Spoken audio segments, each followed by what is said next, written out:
Di sini kita ambil air. Itu biasanya di rumah orang-orang dirituali lagi untuk sebagai obat.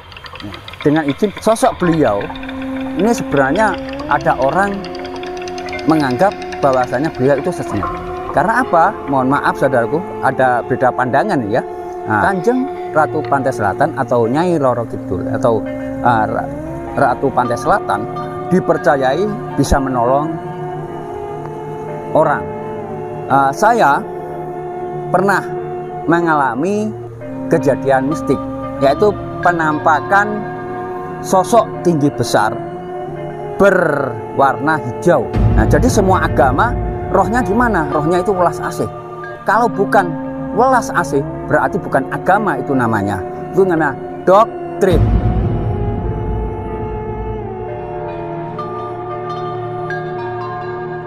Salam Rahayu. Saudaraku semua dimanapun Anda berada, semoga rezekimu mengalir terus tanpa batas. Kali ini kita jalan-jalan di Ananta Boga, di mana Ananta Boga tersebut yang dikenal orang lain ini angker dan amat angker. Ananta Boga berada di wilayah Banyuwangi Selatan ya. Nah, di sini Ananta Boga ini konon ceritanya di sini ada tempat persinggahan leluhur-leluhur kita, para pertapa-pertapa kita yang berasal dari berbagai daerah, baik dari Bali ataupun Jawa Barat. Jadi sampai ke Jawa Barat. Mari kita ikuti terus penelusuran Ki Satu Jagat.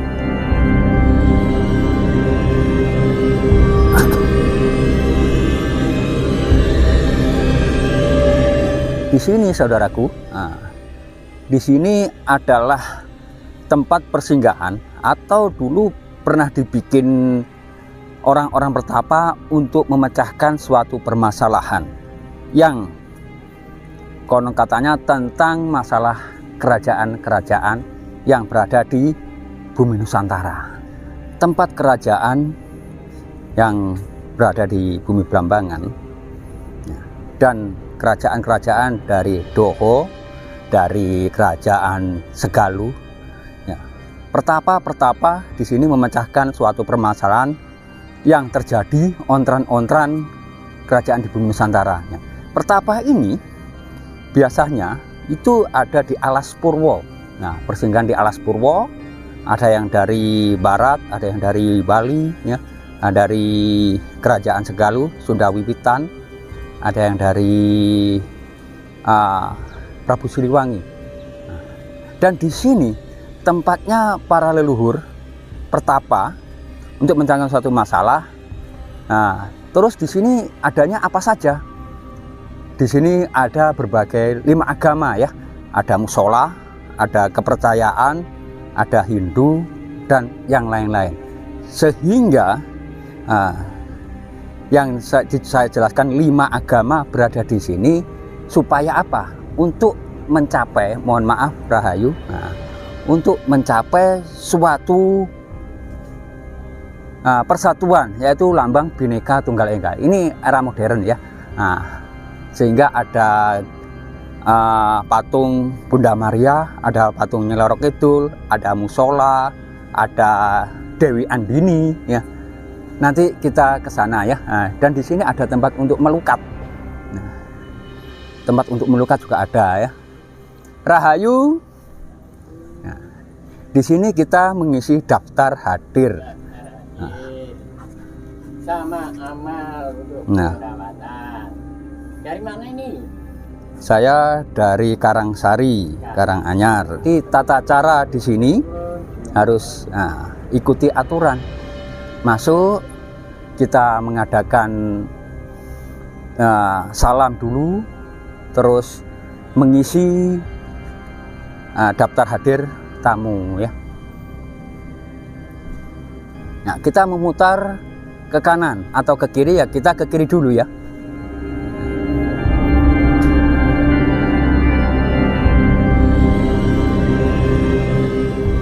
Nah, di sini saudaraku ada tempat untuk melakukan suguh. Nah, ini bagi orang kepercayaan atau orang agama Hindu ya.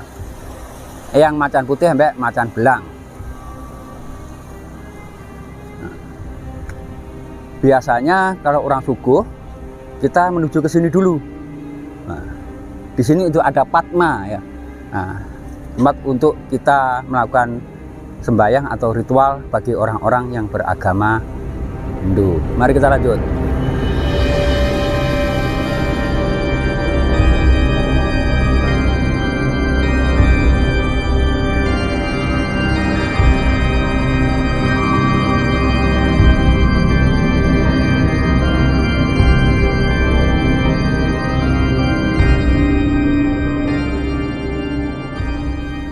Ya, kita menuju patung Nyai Roro Kidul, di mana patung tersebut atau Bunda Ratu Kidul atau Nyai Roro Kidul ini suatu kepercayaan atau dipercayai bisa mendatangkan berkah ya bagi orang-orang yang percaya. Itu ada Padma juga untuk sembahyang orang Hindu, dan ini Ratu Pantai Selatan atau biasa yang disebut Nyai Roro Kidul ya. Nyai Roro Kidul ini amat sangat melegenda, saudaraku ya. Beliau sosok yang luar biasa, di mana beliau selalu hadir kepada orang-orang yang tertentu, kepada orang-orang tertentu ya, bukan, jadi hadirnya beliau bukan sembarang orang hadir di sini ya, kepada orang-orang tertentu yang terkoneksi energi batinnya, vibrasinya sampai menembus Kanjeng Ratu Pantai Selatan. Nah, ini tempat untuk suguh ya, mohon maaf ya, tempat untuk suguh orang-orang yang mempercayai tentang Nyai Ratu Kidul atau Ratu Pantai Selatan. Nah, sosok beliau ini sebenarnya ada orang menganggap bahwasanya beliau itu sesat, dan ada orang yang menganggap beliau itu putih. Tergantung pola pikir manusianya. Ya. Karena apa? Mohon maaf saudaraku, ada beda pandangan ya. Nah, Kanjeng Ratu Pantai Selatan atau Nyai Roro Kidul atau Ratu Pantai Selatan ini dipercayai bisa menolong orang, dipercayai, percaya atau tidak percaya ya. Nah, tetapi sifat beliau itu selalu mengikuti keinginan pribadi masing-masing yang ritual, makanya bisa dikatakan jahat dan bisa dikatakan putih. Nah, ini tempat untuk punya ya, kita beramal. Nah, mohon maaf saudaraku ya, di sini dulu ini ada gua. Nah, dulu ada gua. Nah, sekarang terkubur. Dan ini gua ini asli, bukan mistik. Ya, terkubur. Ini saya mendengar cerita langsung dari perhutani. Nah, oke. Ya, ini guanya saudaraku. Nah, lubangnya kecil. Kalau dulu agak besar dulu ya.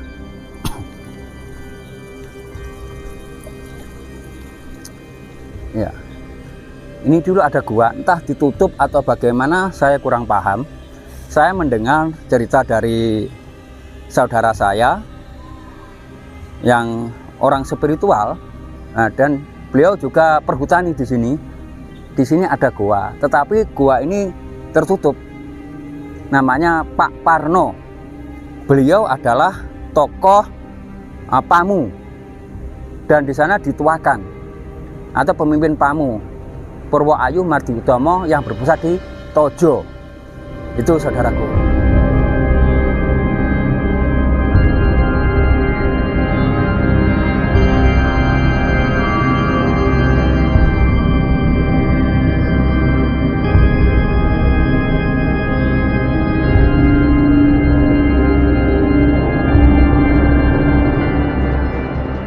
Kita lanjut ke tempat melukat atau tempat membersihkan diri, tempat pemandian ya.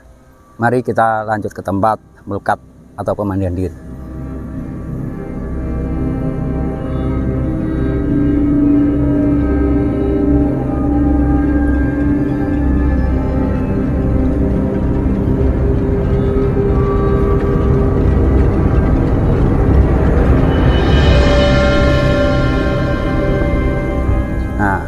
Di sini tempat untuk berganti baju ya.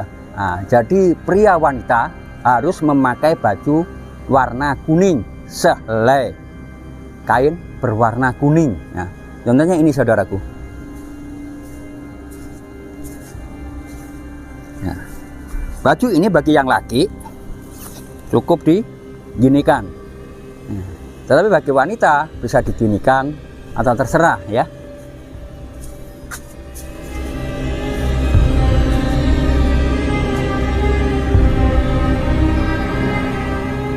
Nah, ini tempat untuk melukat saudaraku. Dan mohon maaf ya, percaya atau tidak percaya, biasanya orang yang datang ke sini itu banyak orang yang banyak masalah. Nah, banyak masalah bagaimana untuk membersihkan dirinya, membersihkan jiwanya, ketenangan batinnya. Nah, ada yang hadir di sini, ya. Nah, di situ ada pancuran, itu harus dilewati. Nah, pancuran-pancuran itu tempat melukat atau tempat berwudu, ya. Itu harus dilewati, memutar. Nah, memutar sampai ke tempat air besar, pengambilan air besar, saudaraku ya. Nah, dan di sini ada bisa untuk kungkum ya. Habis melukat, dia berendam, menangkap jiwanya atau pengambilan energi tirta. Nah, di sini pengambilan energi tirta gunanya untuk apa? Gunanya untuk meredam energi api yang berada di dalam jiwanya.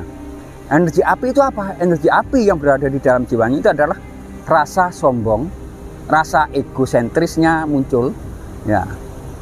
Karena apa? Adanya energi api, yaitu dari kesombongan, marah, itu yang ditimbulkan dari energi api, saudaraku, ya. Makanya ini melukat untuk mendinginkan. Makanya leluhur dulu, kenapa selalu dekat dengan air?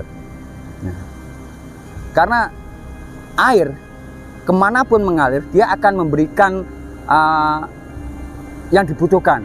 Pertama, yang kedua akan menyamakan tinggi rendahnya. Itu air. Nah, berbeda dengan api. Makanya leluhur kita itu selalu menggunakan atau bersimbol dengan energi tirta. Itu Ki. Mari kita lanjut.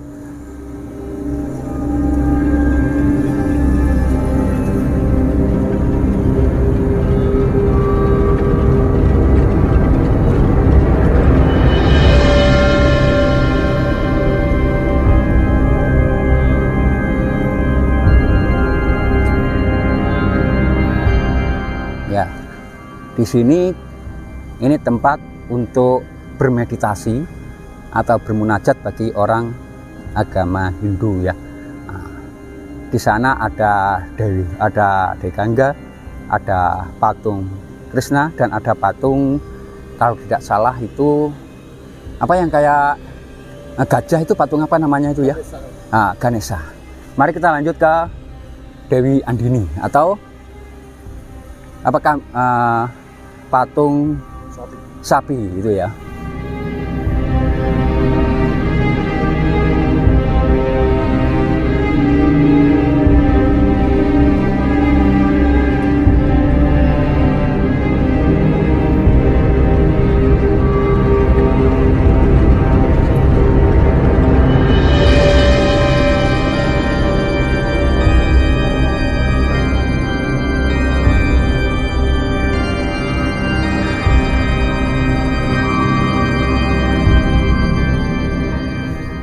Ya, dari cerita-cerita masa lampau atau yang dipercaya oleh agama lain atau agama Hindu, bahwasanya Ibu Andini bagaimana beliau mengasuh anak-anaknya.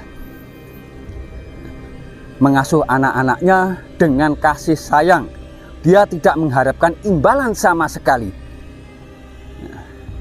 Jadi disimbolkan Dewi Andini atau Lembu Andini bisa dikatakan sapung patung sapi.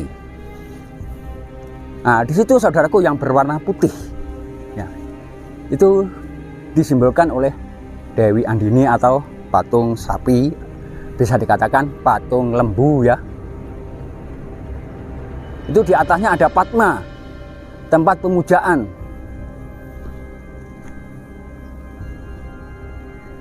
Ya. Jadi simbol Andini itu amat sangat kental sekali dengan aura-aura mistik dan kasih sayang. Hampir sama dengan Dewi Gangga itu. Mari lanjut. Jadi banyak kepercayaan atau agama di sini berkumpul ya. Ada yang katakan 5 agama. Nah, nanti ada patungnya Bunda Maria, dan ada patungnya Dewi Kuan Yin, ada patungnya Dewa Buddha ya. Kita menuju ke mana dulu ini ya? Nah, petirtaan Gendongan atau Dewi Gangga. Ini yang saya sebut tadi ya. Nah, Dewi Gangga ini tempat untuk menyucikan orang-orang atau yang ingin bersuci. Ini bisa dijadikan untuk obat, percaya atau tidak percaya. Terserah saudaraku semua ya. Biasanya orang-orang mengambil air di sini atau di tempat yang tadi, tempat melukat. Ya. Di sini kita ambil air. Itu biasanya di rumah orang-orang dirituali lagi untuk sebagai obat ya, dengan izin Dewi Gangga. Itu oke, lanjut.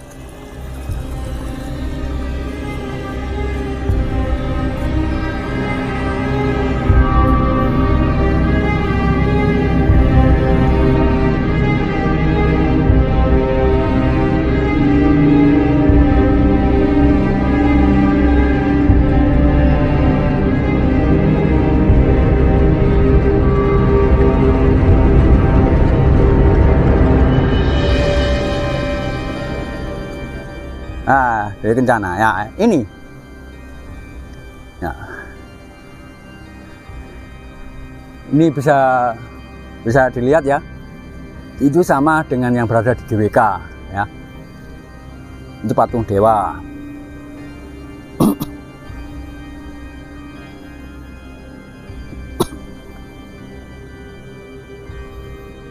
Ya, di sini ada Yesus, ada Bunda Maria ya.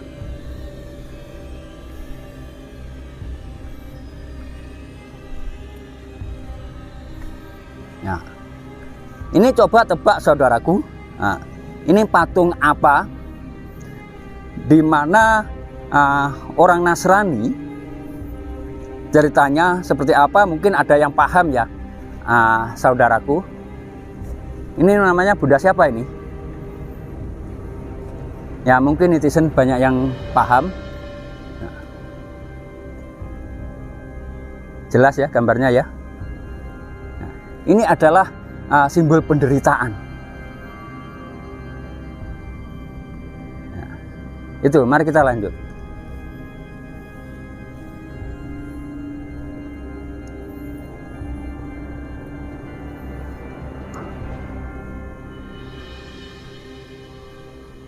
Kita menuju Yesus. Nah, memang banyak sekali patung-patung yang didirikan di sini untuk menyatukan berbagai agama dan kepercayaan, sehingga di sini tidak berdasarkan satu kepercayaan dan tidak berdasarkan satu agama. Ya, namanya Ananta Boga. Ya, tempat leluhur kita berdiskusi ya. Ini patung Yesus. Ya, patung Yesus ini konon katanya beliau mengalami sesuatu hal dan beliau menanggung dosa, penebusan dosa kalau tidak salah. Itu menurut kepercayaan orang Kristen. Ya, bisa dilihat.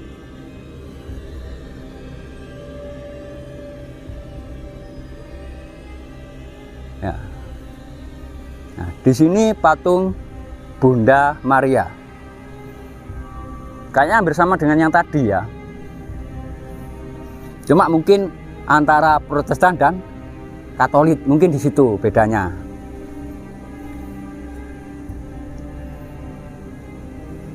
Ya.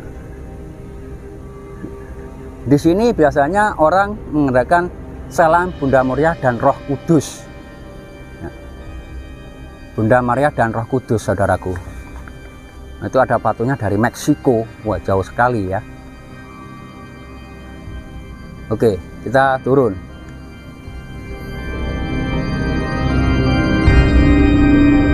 Iya.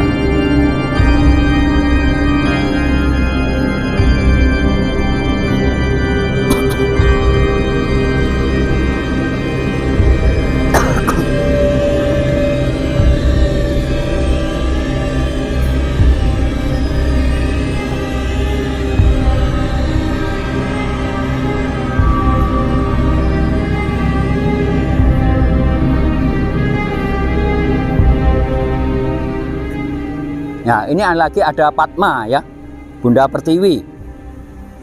Nah, suguh kepada Ibu Bumi, Padma sana. Bunda Pertiwi yang kita suguh kepada Ibu Bumi. Nah, jadi ada Ibu Bumi, Bopo Angkoso. Nah, jadi ini kepercayaan atau sembahyang orang non Muslim atau non Kristen ya, Padma. Situ saudaraku.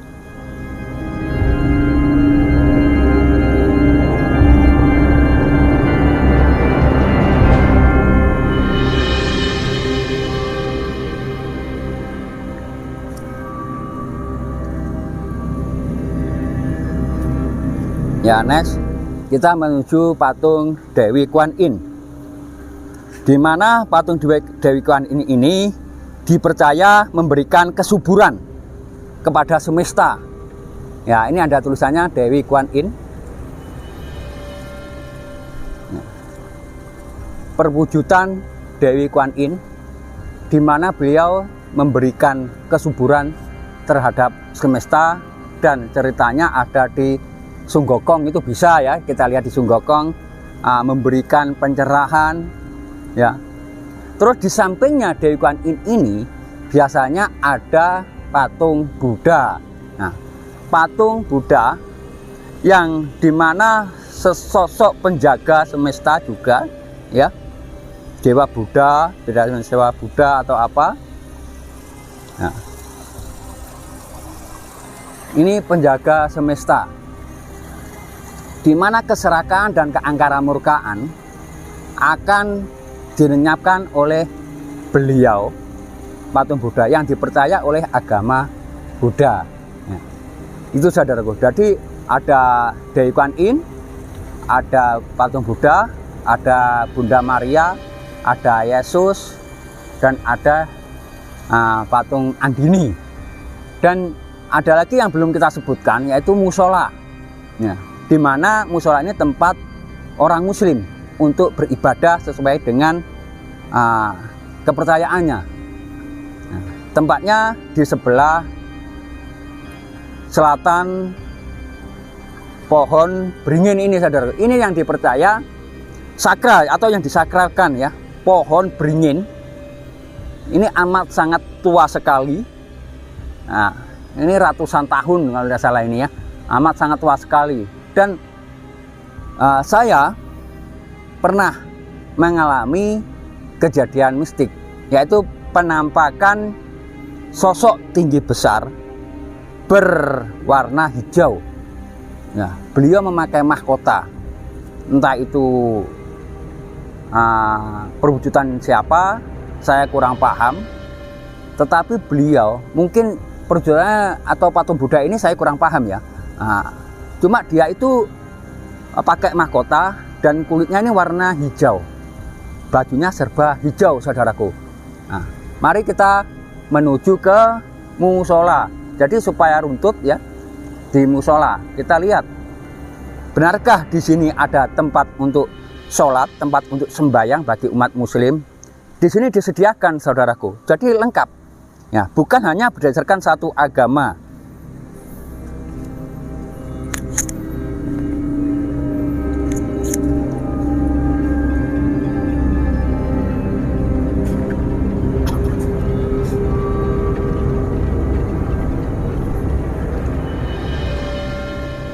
Ya, di samping musola, ya, di samping musola agak ke timur sedikit, itu digunakan oleh orang-orang Bali biasanya untuk melakukan pemujaan yaitu dari Hindu Krishna kalau tidak salah ya. Nah, karena saya pernah datang ke sini pada malam hari, di situ ramai sekali. Ternyata saya tanya ke orang sekitar, itu Hindu Krishna. Tetapi kata saudara kita tadi yang ada di bawah, sekarang tidak dipakai lagi untuk pemujaan Hindu Krishna.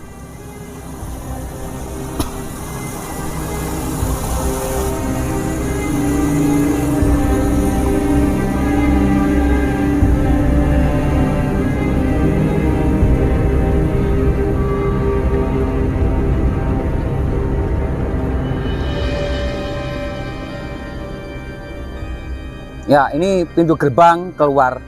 Tadi kita masuk pintu gerbang sebelah sana. Sekarang kita masuk keluar pintu gerbang lagi ya, pintu gerbang Anantaboga. Ini kalau orang dulu namanya regol ya. Ini regol perbatasan.